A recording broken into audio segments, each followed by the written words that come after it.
Buen día para todos amigos. En esta ocasión vamos a conversar de un tema bastante interesante que pertenece ciertamente al prospecto de admisión de distintas universidades dentro del curso de cívica, pero que además es tratado por el derecho, exactamente el derecho de familia, y es el denominado tema de la patria potestad, muy importante, muy escuchado por la mayoría de nosotros, pero en este video vamos a tratar de dar muchas ideas, informaciones acerca de ella.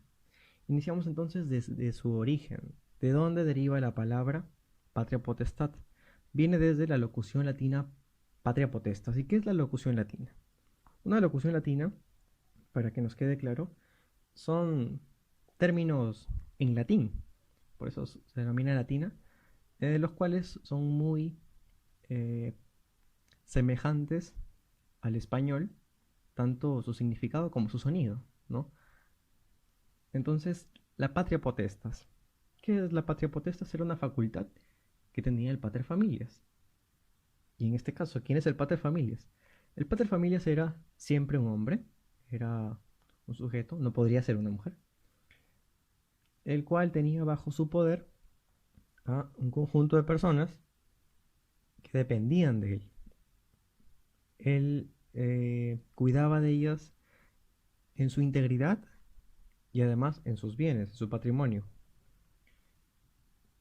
Esto deriva desde Roma, ¿no? Recordemos que ahí es donde es el origen del derecho, ¿no? En Roma. Entonces hablemos un poco más del paterfamilias. El paterfamilias tenía un poder casi absoluto sobre las personas de las cuales dependían, ¿no? Dependían de él. Tal era así que él podía venderlos.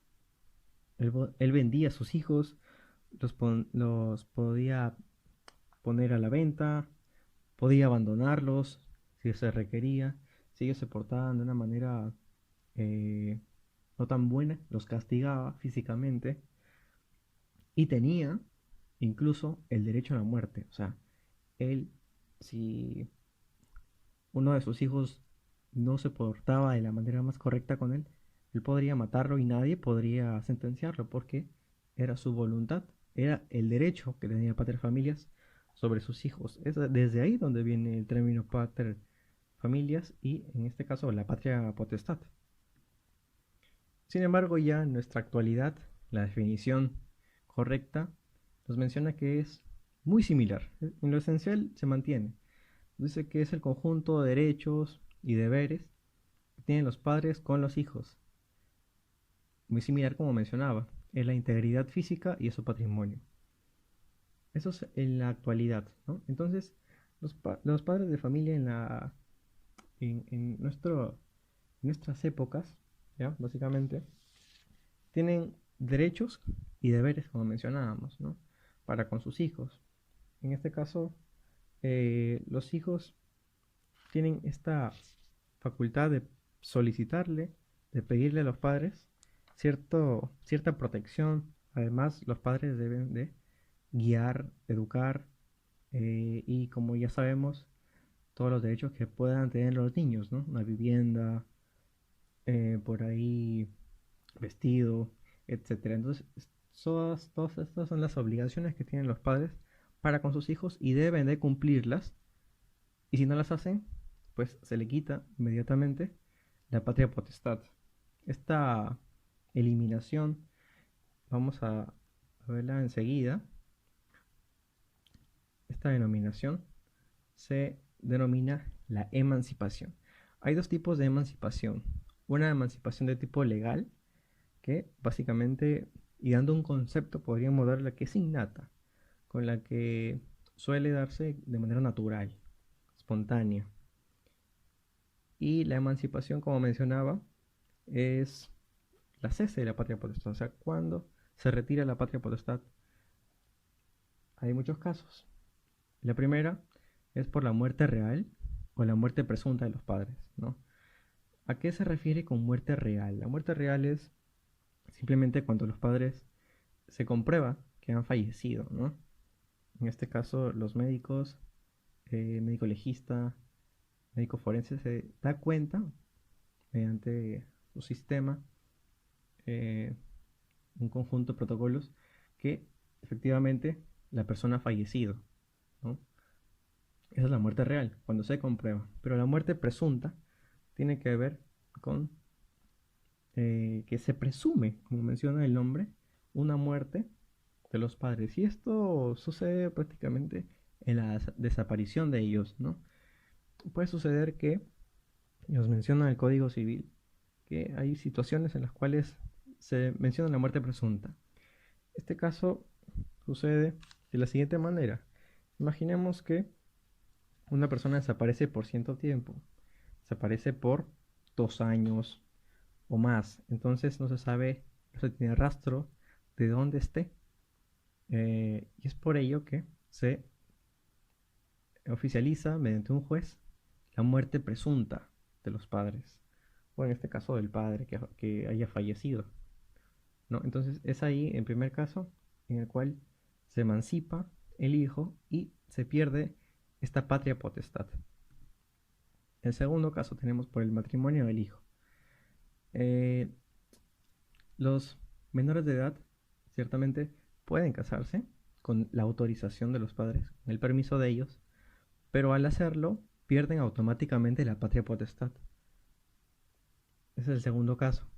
El tercer caso nos menciona, dice, que por haber cumplido el hijo la mayoría de edad. La mayoría de edad de nuestro país es de 18 años, en otros depende, no son 21, algunos son 19, etcétera, pero en nuestro país es 18 años. Entonces, cuando se cumple la mayoría de edad, cuando se cumplen los 18 años, la patria potestad también desaparece.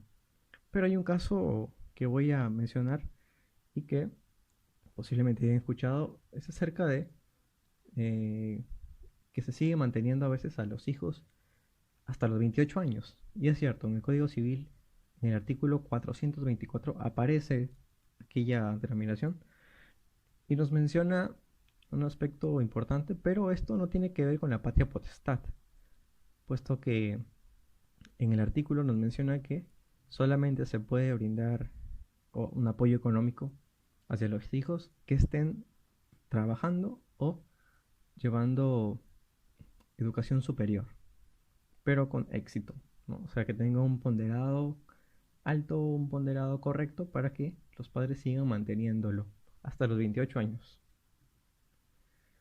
Encontramos luego que es por el decreto que le da la posesión de los bienes del padre desaparecido. ¿Qué sucede aquí? Cuando los padres o cuando el padre desaparece, nos mencionan que, como habíamos mencionado hace unos instantes, cuando el padre desaparece, ¿qué sucede en este caso? El hijo es el que recibe todos los bienes que al comienzo eran protegidos por el padre, ¿no? Entonces se les son devueltos. Esos son en el primer caso o en el primer tipo, que es la emancipación de tipo legal.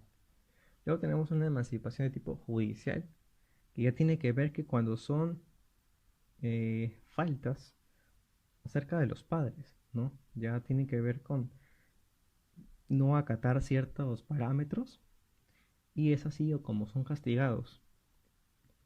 Y el primer caso que encontramos es por maltrato al hijo, pero en términos donde pueden poner en peligro su vida, ¿no? Ciertamente la mayoría de personas han tenido una educación de esta manera rigurosa, pero en este caso el Código Civil nos menciona que cuando un hijo esté pasando por situaciones en las cuales puede incluso morir, puede dañarlo, puede atacarlo de una manera muy grotesca, muy agresiva, al punto de poner en vida el peligro su vida, pues ahí también el hijo eh, tendría esta emancipación, ¿no? O sea, los padres o el padre agresor perdería de inmediato la patria potestad. Luego el segundo caso es por haber abandonado al hijo, ¿no? En caso de abandono, y podemos visualizar en muchas partes de las calles, ¿no? La mayoría de niños que se encuentran varados sin la protección de alguien que los pueda, que pueda velar por ellos. Entonces, es lo más inmediato, es quitarle la patria potestad a quien los esté teniendo, ¿no? Y ciertamente a ellos nos llevan hacia, pues, a orfanatos o a lugares en los cuales se puedan formar, ¿no? En algunos casos, porque en otros, lamentablemente, se forman en las calles y eh, lamentablemente no llegan a formarse dentro de una institución. El siguiente nos menciona que es por la depravación que los incapacite de ejercer la patria potestad. Estos son por diferentes situaciones en las cuales se incapacite la patria potestad de los padres, ¿no? Luego nos menciona que es por haber sido condenado a pena privativa de libertad superior a un año. Los padres, no el hijo. Entonces, cuando los padres han sido condenados a una pena privativa superior a un año, se les quita la patria potestad. Recordemos que esta eliminación de la patria potestad puede ser de dos tipos: una eliminación parcial y una eliminación total. Va a depender de los casos y las situaciones conforme el juez pueda ver los hechos. Finalmente encontramos por haber sido condenado, bueno, es lo que habíamos mencionado. Es así entonces como estamos o hemos visto todas las situaciones en las cuales el hijo puede emanciparse, o sea, puede volverse autónomo y cesa la patria potestad, se le es eliminada a los padres por las diversas situaciones por las que hemos visto. Espero que este video haya sido de gran ayuda y nos estamos viendo en un próximo. A seguir estudiando, muchachos, y muchas gracias.